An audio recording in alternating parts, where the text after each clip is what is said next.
The New York style bagel that is round and thick with a small hole in the center that's perfect to split in half and top with whatever you want is what many Americans think of as a bagel.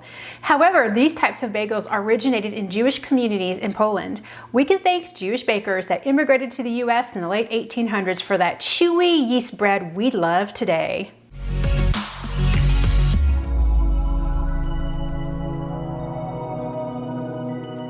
The Krakow bagel or pretzel is officially referred to as the Obwarzanek Krakowski and dates back to the 14th century Poland. The Polish name Obwarzanek means parboiled, which is one of the two cooking methods of bagels. They are quick boiled in hot water to seal the shape prior to baking in the oven. This technique is unique to bagels and originated in Poland.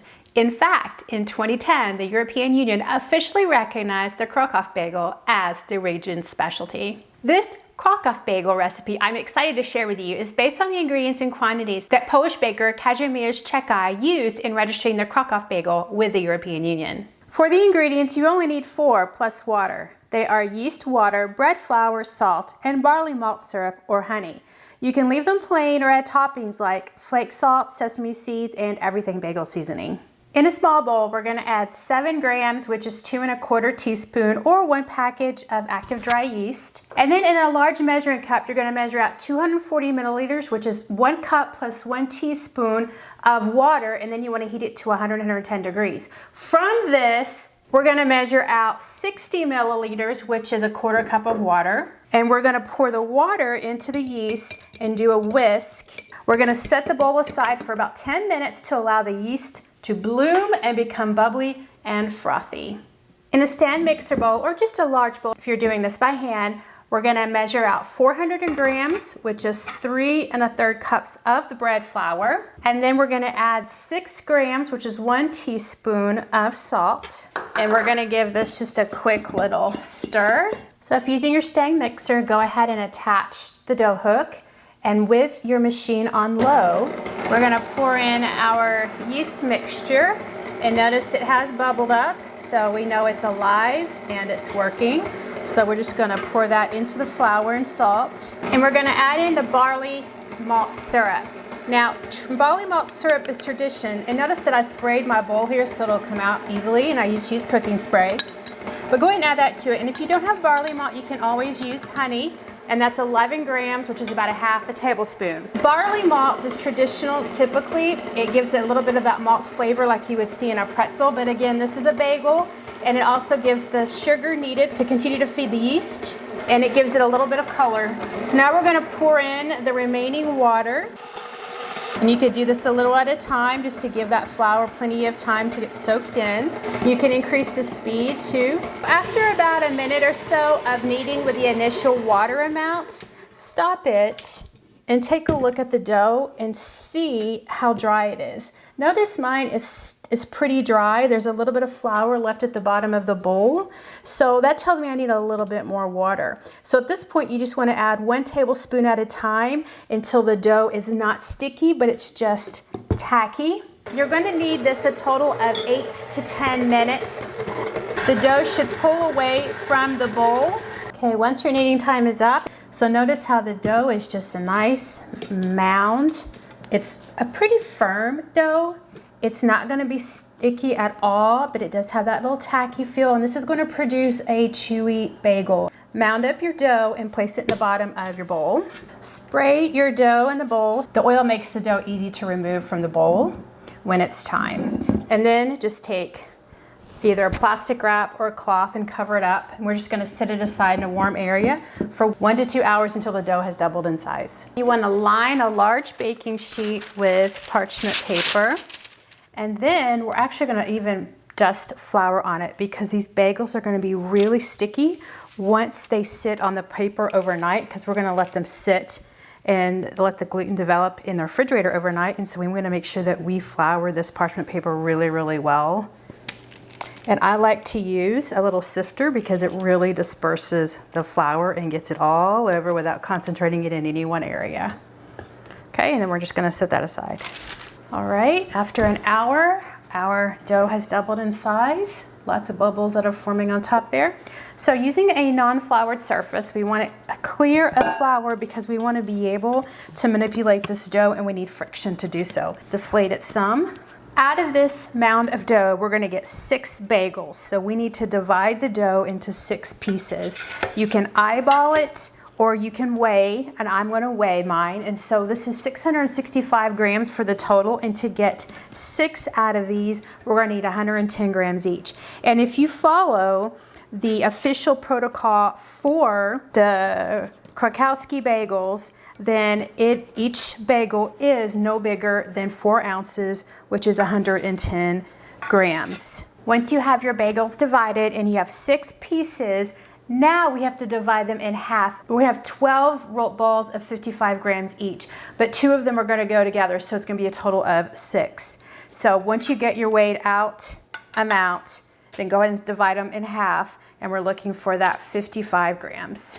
Weighing it's going to ensure that you have equal sizes, but if you're in a hurry, you don't have to necessarily weigh each of these.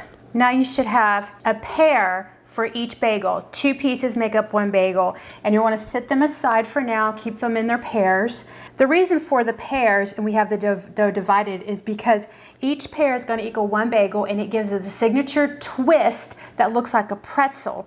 And so to get that, you take 1/2 of the bagel, and you're going to roll it. Start out with rolling with 1 hand, and this is why we need the unfloured surface, is because we don't need any flour to prevent that traction that we have here. And you're going to start out rolling with 1 hand, and then once you get it at a reasonable length where you can put 2 hands down, then you start rolling with both hands, and you just sort of push out as you roll from the center out.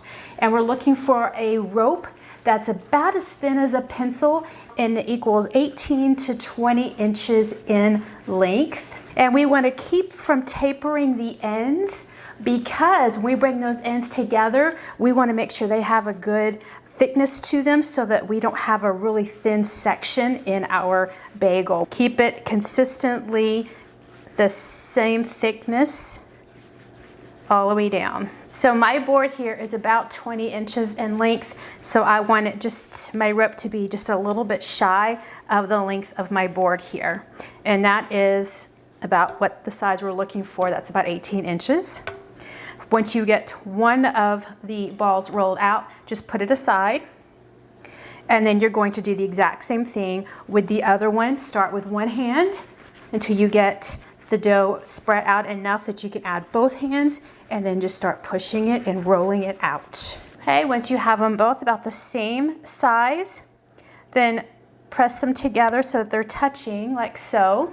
This is the easiest way to get the signature twist, is I put 1 hand on one end of both ropes, the other hand on the other, and I'm just going to push away from each other, and that's going to give me a quick twist of the rope. See how quick and easy that was?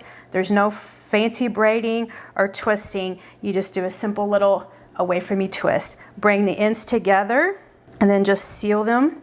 This is why you don't want your ends to be tapered too much, because we don't want them to be so thin that it has a different size, shape, and thickness compared to the rest of them. That's our first signature Krakowski bagel. Lift up your bagel and then just place it on the sheet. And overnight, as this sits and the bagel starts to expand, it will expand on the paper. We can get 6 bagels on this one sheet, and this is a large cookie sheet. According to the official size of what a Krakowski bagel should be, is that it should be between 4.7 and a 6.7 inch circle in diameter, and this one's a little bit over 5. That is about the size you're looking for. That makes it an official Krakowski bagel. And then we'll repeat with the other 5 bagels, starting with the ropes, and quickly just roll them out to that 18-inch rope. If you happen to have flour on your surface and it's a little too slippery, just take a spritz of water and wipe down your surface a bit, and it'll clean it off so that you don't have any flour. It'll help to add friction to your surface so that you can roll out your ropes easily.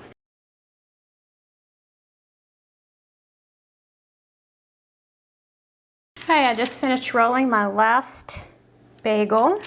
So we're going to cover these, and you need to let them rest and rise for at least 30 minutes. I find the best thing to do is place them in the refrigerator overnight so you can bake these in the morning and have them ready to eat without having to spend all this time preparing them. So at this point, I'm just going to cover mine with a towel, and I'm going to stick them in the fridge until the morning, and we'll bake them then. The bagels have been in the fridge overnight so that I have less work to do in the morning, and we can go ahead and bake them. So preheat your oven to 425 degrees, and let's start with boiling these in water. With a largemouth stock pot on the stove, you're going to add 8 to 9 cups of water. Turn the temperature on high to allow the water to boil. While the water begins to boil, take a quick look at the bagels we have here. And we also have our station ready to top the bagels once they come out of the water. So notice the bagels did puff up a little as they were overnight, but not much, just a bit. And notice how easy they are to remove from the pan because we put the flour down. I've made these before without flour on the parchment paper, and they stick to the parchment paper. So the flour is pretty important here. And as soon as our water boils, then we can start parboiling the bagels. Now that the water is boiling, turn the stove temperature down to about medium, a little bit higher than medium heat. You're going to add 1 tablespoon of either honey or barley malt. The honey and barley malt sweetness give the bagels a little bit of sweetness on the exterior, and it helps to give it a little bit of color. So then I'll just stir it a little bit in so that it mixes well into the water. Okay, then you take 1 bagel. So you look at both sides there. You're going to plop it in the water, set your timer for 45 seconds, and allow the bagel to seal itself. And this is how bagels become dense, because parboiling will seal the bagel to keep it from rising in the oven. And it helps to make them chewy. So we don't want to cook them in the water, we're just parboiling them, and then we'll actually bake them in the oven. Timer's up. Go ahead and flip it. I prefer to use a spatula. You could use a dowel or a slotted spoon. And for me, cooking one at a time is best because I can control the movement and can flip it more easily. And you're only making 6, so cooking them one at a time at 45 seconds each side isn't going to take long at all. So this is going to parboil for another 45 seconds, and then we'll remove it. Okay, time is up. So go ahead with your slotted utensil. I like to flip mine over so we're back to the top. Let the water drain slightly, and then place it back in its original spot on the paper. Go ahead, add your next bagel in the water. Set your timer for 45 seconds. While you have one cooking and one ready to go in the oven, I like to go ahead and top the bagel that's sitting out waiting to go in the oven. And so I am going to top mine. I'm going to top 2 with everything bagel seasoning that I've made, and I have a video and a blog recipe for that. Just see the recipe in the description below or in the first comment, and I'll have it listed there as well. That's traditional American way of doing it. So we're just going to top it, leave it there, wait for the other one to finish, and then we'll top the next one. Now the seasoning that you put on top is concentrated, so you don't want to put too much seasoning on your bagels because these bagels are not very thick. So you'll definitely get plenty of flavoring from the seasoning that you put on, and it doesn't need to be a lot. For my second set, I'm just going to sprinkle on some sesame seeds. Poppy seeds are very traditional with these bagels. I think I'll do a little bit of black and white. For these last 2 bagels, I'm just going to sprinkle on a little bit of flake sea salt just to give it a little extra savoriness. Again, not much, but that little bit of crunch is going to add to the chewiness of the exterior of the bread and the dense chewiness of the interior. Oop, mine broke a little bit. That's all right. When it's baking in the oven, it'll be fine. Our oven is preheated. So now we're just going to place these bagels in the oven. All right, that's one last look before they go into the oven.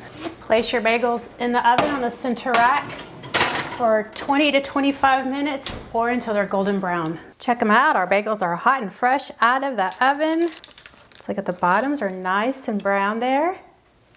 Notice that because we had the seasoning on the bagel when they were wet and when they had that sticky honey on them, the seasoning does not come off. Okay, it stays on pretty well. So you can go ahead and eat these as they are. Notice this one is cracked, and it's the one that cracked when we took it out of the water, but once it baked, it sort of baked itself back together. So it looks like it never even came apart.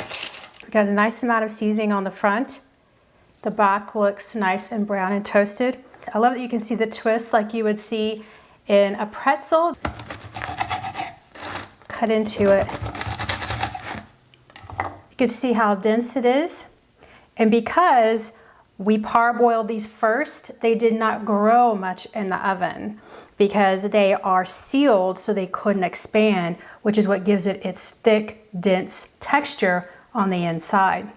If you could tear it, notice how it tears. You can see that gluten stretch. Remember, we had these in the fridge overnight, so they definitely have the gluten developed during that time. And these are just a great all-around good, chewy, simple bagel. Traditionally, these bagels are eaten simply as they are while walking down the street in Krakow, Poland. In fact, you'll see little blue and yellow Obwarzanek stands peppered all throughout the city. However, you can always tear into one and dip the pieces in your favorite savory sauce, dip, cream cheese, or butter for extra flavor. If you're looking for an international take on a bagel, give these a try. They make a great breakfast or snack any time of day. Thanks for watching, liking, and subscribing. Until next time, go bake the world.